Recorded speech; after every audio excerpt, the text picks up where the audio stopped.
हरे कृष्णा। 16 सोमवार व्रत कथा। बोलिए शंकर भगवान की जय हो, माता पार्वती की जय हो। एक समय की बात है, भगवान शिव और माता पार्वती जी मृत्यु लोक में आ गए और अमरावती नगरी में पहुंचे। उस नगर के राजा ने भगवान शिव का एक विशाल मंदिर बनवा रखा था।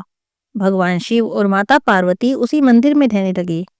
एक दिन माता पार्वती ने भगवान शिव से कहा, हे प्राणनाथ, आज तो मेरी चौसर खेलने की इच्छा हो रही है। पार्वती जी की इच्छा को जानकर भगवान शिव पार्वती जी के साथ चौसर खेलने लगे। जैसे ही खेल प्रारंभ हुआ, तभी वहां पर मंदिर के पुजारी जी भी आ गए। माता पार्वती ने पुजारी जी से पूछा, पुजारी जी बताइए, इस खेल में जीत किसकी होगी। पुजारी जी भगवान शिव के भक्त थे, तो उनके मुंह से निकला, महादेव जी ही जीतेंगे। लेकिन चौसर के खेल में भगवान शिव हार गए और माता पार्वती जीत गई। तब माता पार्वती को पुजारी जी पर बड़ा क्रोध आया और उन्होंने कहा कि तुमने झूठ बोला है, और उसके लिए उन्हें कोढ़ी होने का श्राप दे दिया। भगवान शिव और माता पार्वती कैलाश पर्वत पर लौट गए। पार्वती जी के श्राप के कारण पुजारी जी कोढ़ी हो गए। नगर के स्त्री पुरुष उन पुजारी जी की परछाई से भी अब दूर दूर रहते। कुछ लोगों ने राजा से शिकायत की, तो राजा ने पुजारी जी के कोढ़ी हो जाने के विचार से उन्हें मंदिर से निकाल दिया और उनकी जगह किसी दूसरे ब्राह्मण को पुजारी बना दिया। अब कोढ़ी हुए पुजारी जी मंदिर के बाहर ही बैठकर भिक्षा मांगने लगे। कुछ दिनों के बाद स्वर्गलोक की कुछ अप्सराएं उस मंदिर में पूजा करने आई। उन्होंने पुजारी जी की इस हालत को देखा तो उन्हें बड़ा दुख हुआ और उन्होंने कारण पूछा। तब पुजारी जी ने उन्हें भगवान शिव और माता पार्वती के चौसर खेलने और पार्वती जी के श्राप देने की सारी कहानी बता दी। तब अप्सराओं ने पुजारी जी से कहा कि अगर आप इस पाप से मुक्त होना चाहते हैं तो आप 16 सोमवार का विधि पूर्वक व्रत करो। पुजारी जी ने पूछा कि मुझे 16 सोमवार व्रत की विधि नहीं पता। तब अप्सराओं ने कहा कि सोमवार के दिन सूर्योदय से पहले उठना, स्नान आदि से निवृत्त होकर स्वच्छ कपड़े पहनकर आधा सेर गेहूं का आटा लेकर उसके 3 भाग करना, घी का दीपक जलाना, गुड़, नैवेद्य, बेल पत्र, चंदन, अक्षत, फूल, जनेऊ का जोड़ा, सारी सामग्री को लेकर प्रदोष काल में भगवान शिव की पूजा अर्चना करना। पूजा करने के बाद 3 भाग प्रसाद में से 1 भाग भगवान शिव को अर्पित करना, 1 अपने आप ग्रहण करना और बाकी 1 भाग को वहां पर प्रसाद रूप में बांट देना। इस तरह से विधि पूर्वक व्रत करते हुए जब 16 सोमवार बीत जाएं, तो 17वें सोमवार को 1 पाव आटे की बाटी बनाकर उसमें घी और गुड़ मिलाकर चूरमा बनाना, भगवान शिव को भोग लगाकर वहां पर उपस्थित भक्त जनों में प्रसाद बांट देना। इस तरह 16 सोमवार व्रत करने से, 16 सोमवार की व्रत कथा सुनने से भगवान शिव तुम पर प्रसन्न होंगे और तुम्हारी सभी मनोकामनाओं को पूरी करेंगे। ऐसा कहकर अप्सराएं तो स्वर्ग को चली गई और पुजारी जी ने अप्सराओं के कहे अनुसार 16 सोमवार का विधि पूर्वक व्रत किया। 16 सोमवार व्रत के प्रभाव से भगवान शिव उन पर प्रसन्न हो गए और उनका कोढ़ दूर हो गया। राजा ने उन्हें फिर से मंदिर का पुजारी बना दिया। अब वह मंदिर में भगवान शिव की पूजा करते और आनंद से जीवन व्यतीत करते। कुछ समय के बाद भगवान शिव और माता पार्वती पुनः भ्रमण करते हुए उसी मंदिर में आ गए। जब माता पार्वती ने पुजारी जी को स्वस्थ देखा तो आश्चर्यचकित हो गई और रोग मुक्त होने का उनसे कारण पूछा। तो पुजारी जी ने उन्हें 16 सोमवार व्रत करने की सारी बात बता दी। पार्वती जी 16 सोमवार व्रत की इस बात को सुनकर बहुत खुश हुई और उन्होंने पुजारी जी से इस व्रत की विधि पूछी और खुद भी 16 सोमवार का व्रत प्रारंभ कर दिया। पार्वती जी के पुत्र कार्तिकेय जी नाराज होकर उनसे दूर चले गए थे और इस कारण पार्वती जी उनसे बहुत चिंतित रहती थी। वे कार्तिकेय जी को लौटा लाने का बहुत उपाय कर चुकी थी, लेकिन वे थे कि लौटकर आ ही नहीं रहे थे। 16 सोमवार का व्रत करते हुए पार्वती देवी ने भगवान शिव से कार्तिकेय के लौटने की मनोकामना की। व्रत समापन के तीसरे दिन सचमुच ही देव कार्तिकेय वापस लौट आए। कार्तिकेय जी ने अपने हृदय परिवर्तन के बारे में जब अपनी माता पार्वती से पूछा कि हे माता, आपने ऐसा कौन सा उपाय किया जिससे कि मेरा क्रोध नष्ट हो गया और मैं वापस लौट आया, तब पार्वती देवी ने 16 सोमवार व्रत की सारी बात बता दी। कार्तिकेय अपने एक ब्राह्मण मित्र ब्रह्मदत्त के प्रदेश चले जाने से बहुत दुखी थे अपने मित्र को वापस लौटाने के लिए देव कार्तिकेय ने भी 16 सोमवार व्रत का संकल्प किया और व्रत करते हुए अपने मित्र के वापस लौटाने की मनोकामना की। व्रत के समापन के कुछ दिनों बाद ही उनके मित्र वापस लौट आए। तब उन ब्राह्मण ने देव कार्तिकेय से कहा, प्रिय मित्र, तुमने ऐसा कौन सा उपाय किया जिससे प्रदेश में मेरे विचार एकदम से बदल गए और मुझे तुम्हारी याद आने लगी, मैं वापस लौट आया। तब कार्तिकेय ने अपने मित्र से 16 सोमवार व्रत की सारी बात बता दी। यह सुनकर उनके मित्र बहुत खुश हुए और उन्होंने भी 16 सोमवार व्रत का संकल्प किया। 16 सोमवार व्रत विधि पूर्वक करने के बाद, समापन करने के बाद ब्रह्मदत्त विदेश यात्रा पर निकल गए। तब यात्रा करते हुए एक नगर में पहुंचे।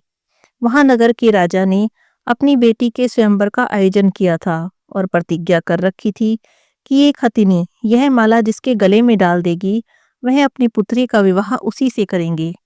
ब्राह्मण भी स्वयंवर देखने के लिए वहां पर चले गए। वहां पर कई राज्यों के राजकुमार बैठे थे। तब एक सजी धजी हथिनी सूंड में जयमाला लेकर वहां पर आई और हथिनी ने उन ब्राह्मण के गले में जयमाला डाल दी। इसके परिणाम स्वरूप राजकुमारी का विवाह ब्राह्मण से हो गया। एक दिन राजकुमारी ने अपने पति से पूछा, हे प्राणनाथ, आपने ऐसा कौन सा उत्तम उपाय किया था जो हथिनी ने सब राजकुमारों को छोड़कर आपके गले में जयमाला डाली? तब ब्राह्मण ने 16 सोमवार व्रत की सारी बात बता दी। अपने पति से 16 सोमवार व्रत का महत्व जानकर राजकुमारी बहुत प्रसन्न हुई और पुत्र की इच्छा से 16 सोमवार का व्रत करने लगी। निश्चित समय पर भगवान शिव की कृपा से राजकुमारी ने एक सुंदर, सुशील और स्वस्थ बेटे को जन्म दिया। उसका नाम गोपाल रखा गया। बड़ा होने पर गोपाल ने भी अपनी माँ से यही प्रश्न किया कि हे माँ, मैंने तुम्हारे ही घर में जन्म लिया, इसका क्या कारण है? तब माता ने अपने पुत्र को 16 सोमवार व्रत की जानकारी दी। व्रत का महत्व जानकर गोपाल ने भी व्रत करने का संकल्प किया। जब गोपाल 16 वर्ष का हो गया तो राज्य पाने की इच्छा से उसने 16 सोमवार का विधि पूर्वक व्रत किया। व्रत समापन के बाद गोपाल घूमने के लिए पास के नगर में चला गया। वहां के वृद्ध राजा को गोपाल बहुत पसंद आया और उन्होंने धूमधाम से अपनी पुत्री राजकुमारी मंगला का विवाह गोपाल के साथ कर दिया। 16 सोमवार व्रत करने से गोपाल महल में पहुंचकर आनंद से रहने लगा। कुछ ही समय बाद राजा का निधन हो गया तो गोपाल को उस नगर का राजा बना दिया गया। इस तरह 16 सोमवार व्रत करने से गोपाल की राज्य पाने की इच्छा भी पूरी हो गई। लेकिन राजा बनने के बाद भी गोपाल विधि पूर्वक 16 सोमवार का व्रत करता रहा। व्रत के समापन पर 17 सोमवार को गोपाल ने अपनी पत्नी मंगला से कहा कि व्रत की सारी सामग्री लेकर पास के ही शिव मंदिर में आ जाओ, मुझे व्रत का उद्यापन करना है। लेकिन राजकुमारी ने अपने पति की आज्ञा नहीं मानी और सेवकों के द्वारा पूजा की सारी सामग्री मंदिर में भेज दी, स्वयं मंदिर भी नहीं गई। जब राजा ने भगवान शिव की पूजा की तभी आकाशवाणी हुई, हे राजन, तुम्हारी रानी ने 16 सोमवार व्रत का निरादर किया है। रानी को महल से निकाल दो, नहीं तो तुम्हारा सारा वैभव नष्ट हो जाएगा। आकाशवाणी सुनी तो राजा तुरंत महल में गया और अपने सैनिकों को आदेश दिया कि रानी को यहाँ से ले जाओ और दूर किसी नगर में छोड़ाओ। सैनिकों ने राजा की आज्ञा का पालन किया और रानी को महल से निकाल दिया और दूर किसी नगर में छोड़ आए। रानी भूखी प्यासी उस नगर में भटकने लगी। भटकते भटकते रानी की भेंट एक बुढ़िया से हुई। बुढ़िया माई सूत काट कर बाजार में बेचने जा रही थी, लेकिन उम्र हो गई थी तो बुढ़िया माई से सूत उठ नहीं रहा था। बुढ़िया माई रानी से बोली, ए बेटी, यदि तुम मेरा सूत उठाकर बाजार तक पहुंचा दो और सूत बेचने में मेरी मदद करो तो मैं तुम्हें कुछ धन दे दूंगी। रानी को भूख प्यास लगी थी तो बुढ़िया माई की बात मान ली। लेकिन ये क्या, जैसे ही रानी ने सूत की गठड़ी को हाथ लगाया, जोरदार आंधी आई, गठड़ी खुल गई और सारा सूत आंधी में उड़ गया। बुढ़िया माई बहुत दुखी हुई और उन्होंने रानी को फटकार कर वहां से भगा दिया। चलते चलते रानी एक तेली के घर पहुंच गई। जब रानी ने बताया कि मैंने सुबह से कुछ भी नहीं खाया है तो तेली को उस पर तरस आ गया और रानी को अपने घर में रहने को कहा। लेकिन तभी भगवान शिव के प्रकोप से तेली के तेल से भरे सारे मटके एक एक करके फूटने लगे। तेली ने रानी को अभागन जाना और अपने घर से भगा दिया। भूखी प्यासी रानी वहां से आगे चली। एक नदी थी। रानी नदी पर जल पीकर अपनी प्यास बुझाना चाहती थी, लेकिन जैसे ही रानी ने नदी के जल को हाथ लगाया, सारा जल सूख गया। अपने भाग्य को कोसती हुई रानी आगे चलने लगी। चलते चलते एक जंगल में पहुंच गई। उस जंगल में एक तालाब था। उसमें निर्मल जल भरा था। निर्मल जल को देखकर तो रानी की प्यास और भी तेज हो गई। रानी ने जैसे ही पानी पीने के लिए तालाब के जल को हाथ लगाया, उस जल में असंख्य कीड़े उत्पन्न हो गए। रानी बड़ी दुखी हुई और उस गंदे जल को पीकर ही अपनी प्यास को शांत किया। रानी ने एक पेड़ की छाया में बैठकर कुछ देर आराम करना चाहा, तो उस पेड़ के सारे पत्ते नीचे गिर गए। रानी दूसरे पेड़ के नीचे जा बैठी, लेकिन रानी जिस भी पेड़ के नीचे बैठती, उसी के पत्ते सूख कर झड़ जाते। अपने वन और सरोवर की यह दशा देखकर वहां के ग्वाले बहुत हैरान हुए। ग्वाले रानी को पास ही के मंदिर में पुजारी जी के पास ले गए। रानी के चेहरे को देखकर पुजारी जी जान गए कि रानी बड़े घराने की है और भाग्य के कारण दर दर भटक रही है। तब पुजारी ने रानी से कहा, बेटी, तुम कोई चिंता मत करो, मेरे साथ इसी मंदिर में रहो, कुछ ही दिनों में सब कुछ ठीक हो जाएगा। पुजारी जी की बातों से रानी को बहुत सांत्वना मिली। रानी उसी मंदिर में रहने लगी। रानी जब भोजन बनाती तो सब्जी जल जाती, आटा गूंथती तो कीड़े पड़ जाते, जल भर कर लाती तो जल गंदला हो जाता। पुजारी जी रानी के दुर्भाग्य से बहुत चिंतित हुए और कहने लगे, हे बेटी, ऐसा लगता है कि तुमसे कोई अनुचित काम हो गया है, जिसके कारण देवता तुमसे नाराज हैं और इसी कारण तुम्हारी यह दशा हो गई है। पुजारी जी की बातों को सुनकर रानी ने अपने पति के आदेश पर मंदिर में ना जाकर और शिव पूजा ना करने की सारी बात बता दी। तब पुजारी जी ने कहा कि कोई चिंता मत करो, कल सोमवार है और कल से तुम 16 सोमवार का व्रत करना शुरू कर दो। भगवान शिव तुम्हारे दोष को क्षमा कर देंगे। पुजारी जी की बात मानकर रानी ने 16 सोमवार का व्रत करना प्रारंभ कर दिया।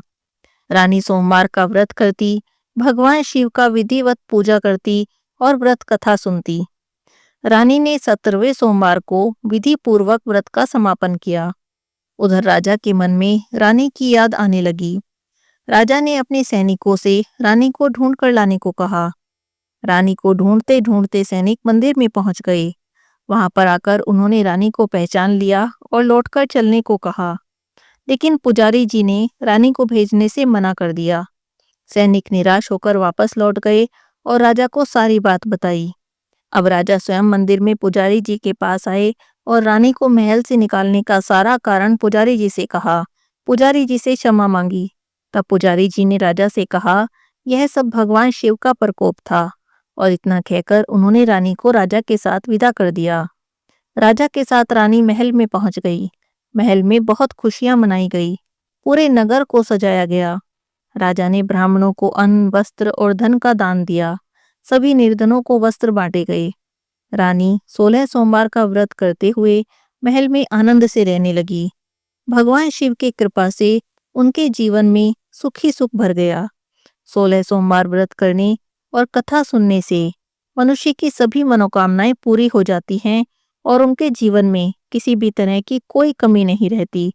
सुखपूर्वक इस जीवन को यापन करते हुए मृत्यु के बाद मोक्ष की प्राप्ति होती है। बोलिए श्री शंकर भगवान की जय हो। पार्वती माता की जय हो।